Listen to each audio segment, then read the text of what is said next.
Court कैसे decide करेगा कि कितना इंटरिम मेंटेनेंस मिलना चाहिए या मिलना चाहिए भी या नहीं, ये डिसाइड होता है कुछ स्टैंडर्ड्स पर।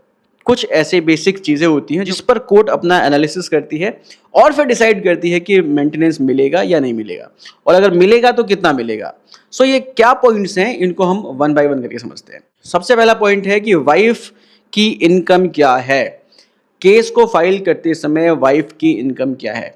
दूसरा पॉइंट है लिविंग स्टैंडर्ड। हस्बैंड से अलग रहने के बाद वाइफ का लिविंग स्टैंडर्ड कैसा है।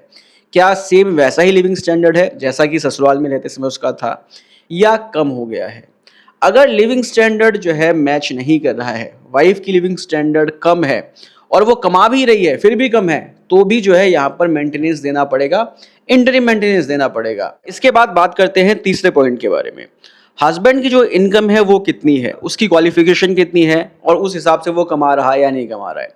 अगर वो उस हिसाब से नहीं कमा रहा है, काफ़ी केसेस में देखा जाता है कि हस्बैंड अपनी नौकरी छोड़ देता है, अपनी प्रॉपर्टीज़ दूसरे के नाम कर देता है और वो सोचता है कि वो बच जाएगा मेंटेनेंस देने से। ऐसा बिल्कुल भी नहीं है। अगर वो वेल क्वालिफाइड है, काम करने में सक्षम है, तो कोर्ट यहाँ पर उसको डायरेक्शन देगी कि नौकरी छोड़ी है तो नौकरी दोबारा पकड़ो, नहीं करते हो तो करो, जितनी तुम्हारी क्वालिफिकेशन है उस हिसाब से तुमको नौकरी करनी है और मेंटेनेंस वाइफ को देना है। अब बात करते हैं अपने चौथे पॉइंट के बारे में।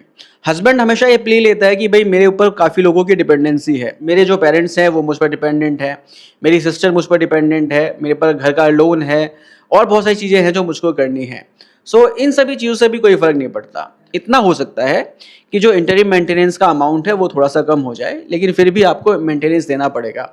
अगर वाइफ नहीं कमा रही है या उसका लिविंग स्टैंडर्ड कम है तो मेंटेनेंस तो देना ही पड़ेगा। इसको दिमाग में हस्बैंड को रखना चाहिए। सो बेसिकली ये 4 ऐसे पॉइंट्स हैं जिनको कोर्ट हर बार कंसिडर करती है इंटरिम मेंटेनेंस को डिसाइड करने के लिए।